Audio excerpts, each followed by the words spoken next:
Morning. তো তোমরা সবাই কেমন আছো? আশা করবো তোমরা সবাই খুব ভালো আছো, সুস্থ আছো। আমরা কিন্তু বেশ ভালোই আছি। তো আজকে হচ্ছে কি বার? হ্যাঁ, আজকে হচ্ছে বুধবার। তো আজকে বাবা মা যাবে একটু বাইরে, আমার মাসি শাশুড়ির মেয়ের বাড়ি, যেটা হচ্ছে অন্ডালে দিগনালায়। তো ওখানে চলেছে এখন কীর্তন, যেটাকে অনেকে হয়তো 24 প্রহরও বলো। তো ওই কীর্তনে কিন্তু যাচ্ছে বাবা মারা। এখনো পর্যন্ত বেরোয়নি, এখনো পর্যন্ত মা রেডি হচ্ছে, টুকটাক যেগুলো কাজ ওগুলো করছে, এখনো রেডি হয়নি। আর আমি তো বাবুকে খাইয়ে দাইয়ে রেডি করে নিয়েছি, কারণ আজকে বাবু অনেক সকালে উঠে পড়েছে। প্রায় তখন 7টার মতো, সাড়ে 7টার মতো বাজে ও কিন্তু উঠে পড়েছে। তো তারপরে আমি ওকে খাবার টাবার খাইয়ে দিয়েছিলাম। তো এখন যাব নিচে, দেখি বাবা মা এবার বেরোবে। তো চলো আমরা নিচে যাই, দেখি বাবা মা রেডি হলো কি না।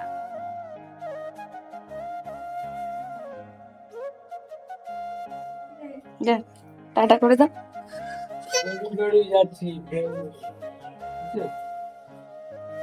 নিচে এসে দেখি মোটামুটি বাবা মা দুজনারই রেডি হওয়া হয়ে গেছে। এবার মার একটু বেরোবে। আর হ্যাঁ, এখন আর বৃষ্টি পড়ছে না, বৃষ্টিটা একটু থেমে গেছে। একটু আগে কিন্তু প্রচণ্ড জোরে বৃষ্টি পড়ছিল, মনে হচ্ছিল যে আর বেরোতে পারবে না। আর এদিকে আমার বাবুর কাণ্ড দেখো, কেমন ওর ঠাম্মির চটিগুলো পরে বসে আছে। আর জানো তো, এই ঠাম্মির চটিগুলো পরার পর না আর কোনো মতে খুলতে যাচ্ছিল না। বাবা বলছে, এগুলো তোর চটি? বলছে হ্যাঁ, এটা আমার চটি। বলছে তুই এত বড় চটি পরতে পারবি? বলছে হ্যাঁ, আমি পারবো। আর এদিকে দেখো, এই ফোনটা জানো তো কখন ঢুকিয়ে রেখে দিয়েছে আমি দেখিনি, ভিডিও এডিটিংয়ের টাইমে দেখলাম যে ও বাবা ব্যাগটার ভেতরে ফোনটা রেখে দিয়েছিল। তো দেখো এখন ও কি করে।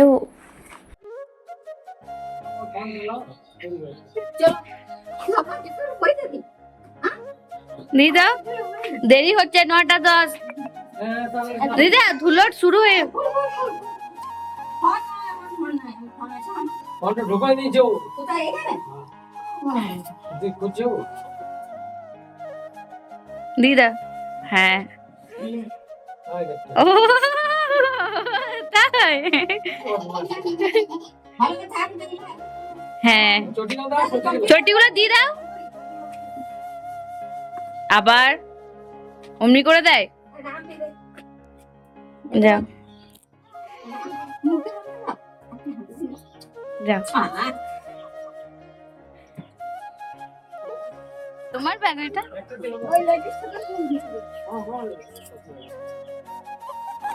তো বাবা মোটামুটি বেরিয়েই পড়েছিল, তারপর আবার ঘরে এলো। কি জন্য বলো তো? ছাতাটা নেওয়ার জন্য। আসলে আমি বললাম যে না, ছাতা নেওয়ার দরকার নেই, বৃষ্টিতে তো থেমেও গেছে আর একটু একটু রোদও দিয়ে দিয়েছে। তা বাবা বলে যে না, আবার কোনো ভরসা নেই মেঘের, আর কি যদি বৃষ্টি নামিয়ে দেয় তাহলে আবার ভিজে যাবে। আর বাবা আর কি বলতো, সেমনি জামা টামা নেয়নি, যেহেতু একদিনের জন্য যাচ্ছে সেই জন্য বাবা বলে আর জামা নেওয়ার প্রয়োজন নেই।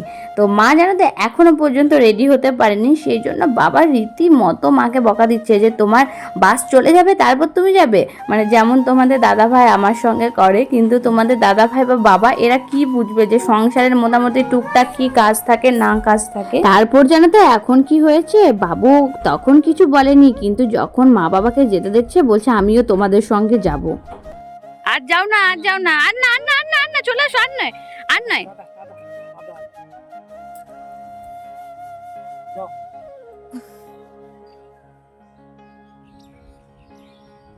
চলে গেল ঠাম্মি। আরে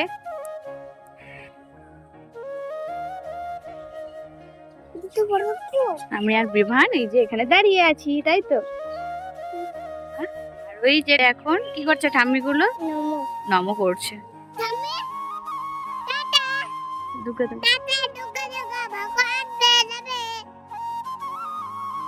টাটা করে দাও, টাটা করে দাও। মিঠাইদের বাড়ি যাবি? মিঠাইদের বাড়ি যাবি? চল।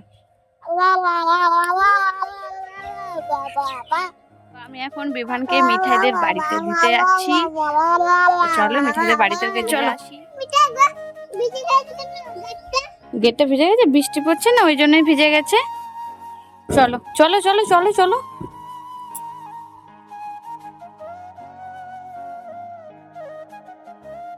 তো মিঠাইয়ের বাড়িতে তো চলে এসেছি। এটা হচ্ছে মিঠাইয়ের ঠাম্মি আছে, মিঠাইয়ের বাবা মা সবাই আছে। তো ওদের বাড়িতে এখন রেখে আমি ওকে চলে যাব। টুকটাক আমার যেসব কাজগুলো আছে তাড়াতাড়ি করে চলো গুছিয়েও নেবো। বাবুকে তো দিয়ে চলে এলাম, তো চলো যাই এবার রান্নাটা করে নিই। এখন আমি বিছানাটা ঝেড়ে নিচ্ছি, আর তোমরা তো দেখতেই পেলে বাবা মা কিন্তু বেরিয়ে চলে গেল। আর অনেকক্ষণ আগে বেরিয়ে যেত, কিন্তু এতটা বৃষ্টি পড়ছিল ভাবলো যে যেতে পারবে না। তো যাই হোক, বৃষ্টিটা কমে গেছে আর রোদও মোটামুটি দিয়ে দিয়েছে। তারপরে বাবা মা বেরোলো, আর আমি কিন্তু বাবুকে মিঠাইতে বাড়িতে দিয়ে চললাম, কারণ ততক্ষণ আমি রান্নাটা করে নেবো। তো ও থাকুক বাবুর কাছে। চলো আমি বিছানাটা চক করে ঝেড়ে নিই, নাহলে আবার এটা পড়ে রয়ে যাবে। চলো বিছানাটা ঝেড়ে নিই।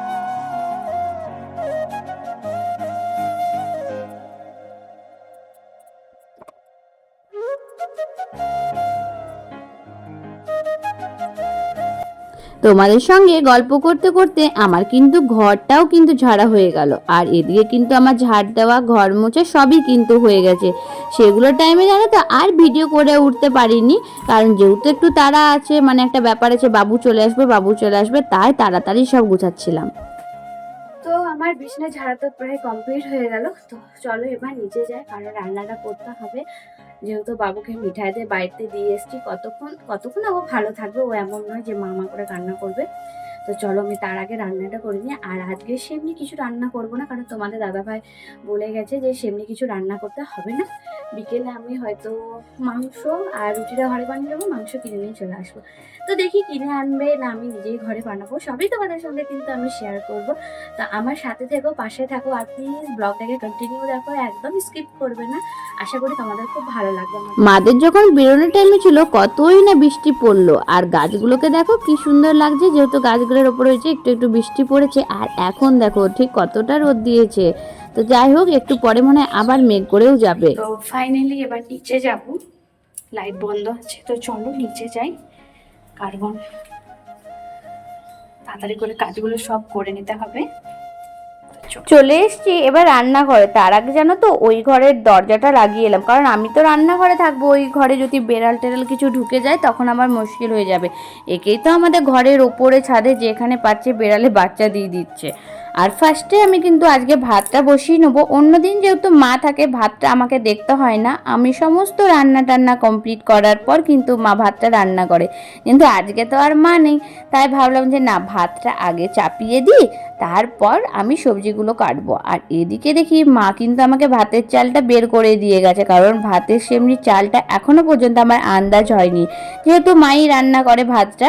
তো দেখলাম যে অনেকটা চাল লাগছে, যেহেতু রাত্রেবেলায় ভাত টাত খাওয়ার কিছু প্ল্যান নেই, কিছু ভাবছি বানাবো, তো সেই জন্য না আমি চালটা কিছুটা কম করেও রেখে দিলাম। তো দেখো আমি চালটা ভালোভাবে ধুয়ে এখন মানে হাঁড়ির মধ্যে চাপিয়ে দিয়েছি। তো এটাকে এখন ভাতটা আমি রান্না করতে দিয়ে দেবো, আর অন্যদিকে কিন্তু আমি সবজিগুলো কাটাকুটি করে নেবো, তাহলে কি ভাতটা হবে আর সমস্ত সবজি টবজিগুলো জোগাড় হয়ে যাবে। সাইডে যে সাউন্ডগুলো আসছে সেগুলো হচ্ছে আমার ছেলের। আসলে কি বলতো, অন্যদিন ওকে ফোন দিই, ফোন দেখে, কিন্তু আজকে কোনো মতে ফোন দেখতে চাইছে না, কোনো খেলনা নিয়ে খেলতে চাইছে না, বলছে আমি তোমার কাছে বসবো। এবারে কি করা যায় বলতো, বাচ্চা মানুষ, ওকে তো আমি মেরে ধরেও বোঝাতে পারি না, বড় হলেও তো মেরে ধরে বোঝানো যায়। তো ওকে নিয়ে আমি আজকে ভিডিওটা এডিট করছিলাম, তাই কিন্তু একটু আওয়াজগুলো উঠছিল, প্লিজ তোমরা একটু ম্যানেজ করে নিও। তো দেখো আমি কিন্তু ভালোভাবে এখন প্রেশার টেশারগুলো ধুয়ে নিলাম, কারণ প্রেশারের মধ্যে চাপিয়ে দেবে এবার ডাল। তার আগে তো আমি ডালটা একটু ভিজতে দিয়ে দিয়েছিলাম, মুসুরি কলাইয়ের ডাল। আর আজকে ভেবেছি চাপ চাপ করে পুরো মুসুরি কলাইয়ের ডাল করব, আর কিছু ভাজাভুজি আলু মাখে এসবই করব, সেমনি বিশেষ কিছু খাবার করব না।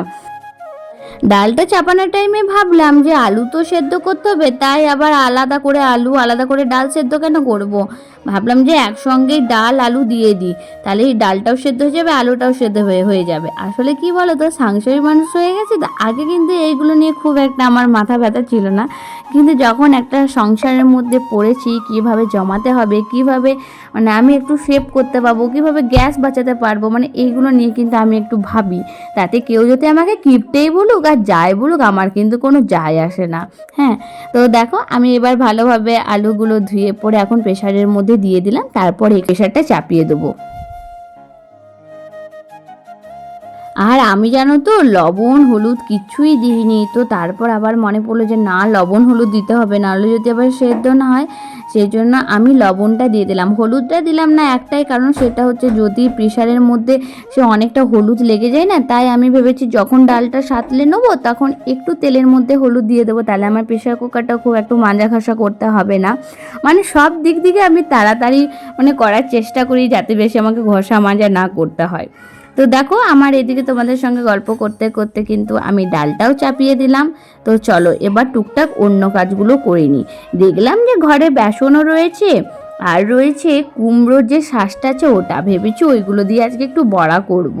তো তাই বেসনও নিয়ে চলে এসেছি আর কুমড়োর শাঁসটা আমি একটু গ্রেটারে করে না ঘষে নিয়েছিলাম, কাটাও যাবে না আর বাটলেও তো ভালো লাগবে না খেতে খুব একটা, তাই একটু ঘষে ঘষে ঘষে আমি কিন্তু বেসন, কাঁচা লঙ্কা, পেঁয়াজ, একটু জিরে গুঁড়ো দিয়ে আর একটু লঙ্কা গুঁড়ো দিয়ে কিন্তু আমি বেশ সুন্দর করে মাখিয়ে নিয়েছিলাম। বড়াটা কিন্তু খুব সুন্দর খেতে হয়, তার সঙ্গেও দিয়ে দিয়েছিলাম একটুখানি তেল যাতে না লেগে যায়।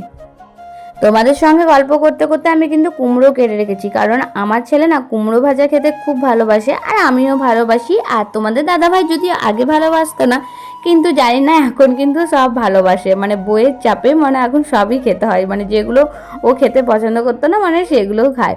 তো যাই হোক আমি এখন ভালোভাবে বেসন টেসন দিয়ে ওটা মাখিয়ে রেখে দিলাম। এখন বড়াটা করব না, এখন করব কুমড়োগুলো ভাজা।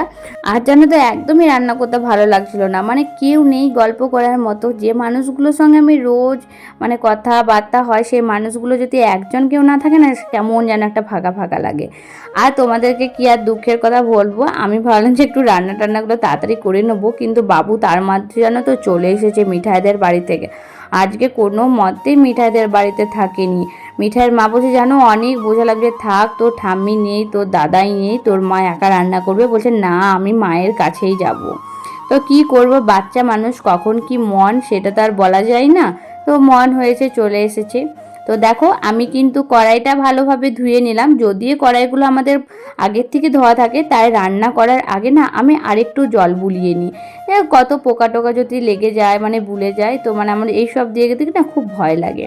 তো কড়াই চাপিয়ে দিলাম, কড়াইটাও গরম হচ্ছে আর আমার এখনও পর্যন্ত না ভাতটা হয়নি, ভাতটা অনেকক্ষণ হয় মানে টাইম লাগে। তো দেখো কুমড়োগুলো কিন্তু আমি একটা জামের মধ্যে নিয়ে নিয়েছিলাম, তারপরে এটা ভালোভাবে ধুয়ে নেব। আর এটাতেই মধ্যেই কিন্তু আমি একটু লবণ হলুদ মাখিয়ে তেলের মধ্যে দিয়ে দেবো, তারপর কুমড়ো ভাজাটা করে নেবো। এতদূর পর্যন্ত যারা আমার ভিডিওটা দেখেছো প্লিজ তাদেরকে বলবো প্লিজ একটা করে লাইক করো আর কমেন্ট করো। তোমাদের কমেন্ট আর লাইক দেখে কিন্তু আমার খুব ভালো লাগে। আর প্লিজ তোমরা কমেন্ট করে জানিও যে আমি কিভাবে ভুল করছি, কি ঠিক করছি না করছি সবই জানাবো।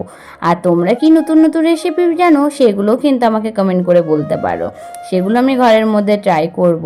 আর তোমাদের লাইক কমেন্ট দেখে আমার কিন্তু ভালো লাগে, মানে আমার মনের মধ্যে হয় যে না আমাকে আরও ভালো আরও সুন্দর করে ভিডিও বানাতে হবে, আরও ভালোভাবে এডিটিংটা শিখতে হবে।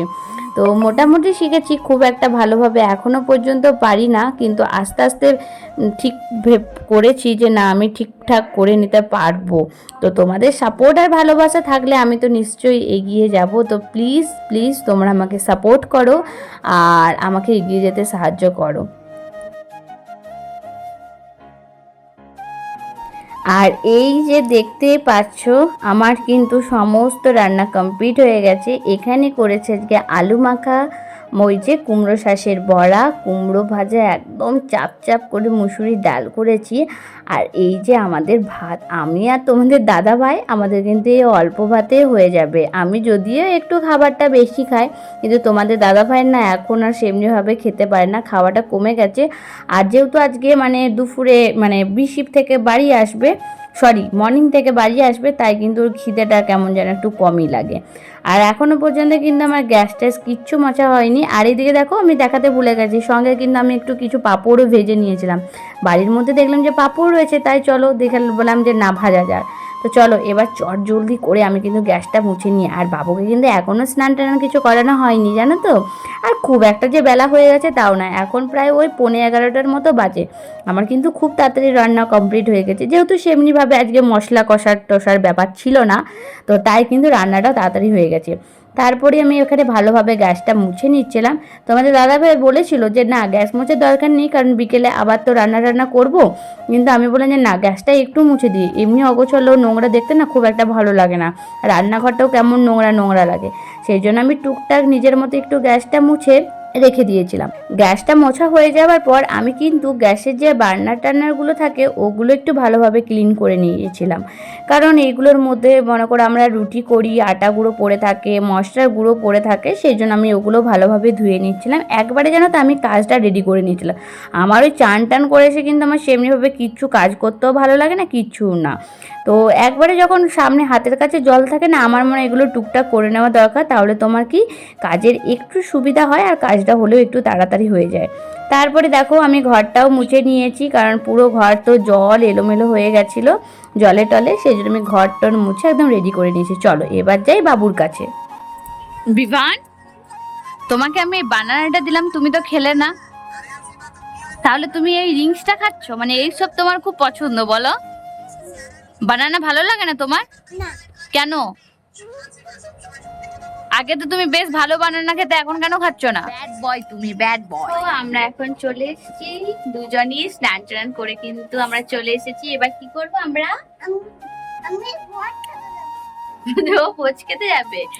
এবার কিন্তু আমার বিমান সোনাকে খাবার খাবো। তো চলো তোমাদের সঙ্গে আজকে কি কি রান্না হয়েছে, কি কি রান্না হয়েছে বলে দাও। মাছ, পপকর্ন, বিরিয়ানি, খাবার, চিকেন, মাংস, ঝোল রান্না হয়েছে, ঝোল রান্না হয়েছে। ওরে বাচাল কথা বাদ দাও, আমি বলে দিচ্ছি। তো দেখো পাঁপড় ভাজা, আলু সেদ্ধ, কুমড়ো ভাজা, ডাল আর বড়া। ওকে খাবারটা খাইয়ে নি, তারপর তা আমি খাবো। আর তোমাদের দাদা ভাই আসবে অনেক দেরিতে, তারপর তোমাদের দাদা ভাইকে বাবুকে খাওয়ানোর পরে আমি আটাটা মেখে নিচ্ছিলাম, কারণ আজকে বাবুর জন্য রুটি হবে, তাই আটাটা মেখে রেখে দিয়েছিলাম। ওর জন্য রুটিটা করে কিন্তু আমি রাতের খাবারটা জোগাড় করব। তা আমার ভিডিওটা কেমন লাগলো অবশ্যই জানিও। দেখা হবে নেক্সট একটা ব্লগে।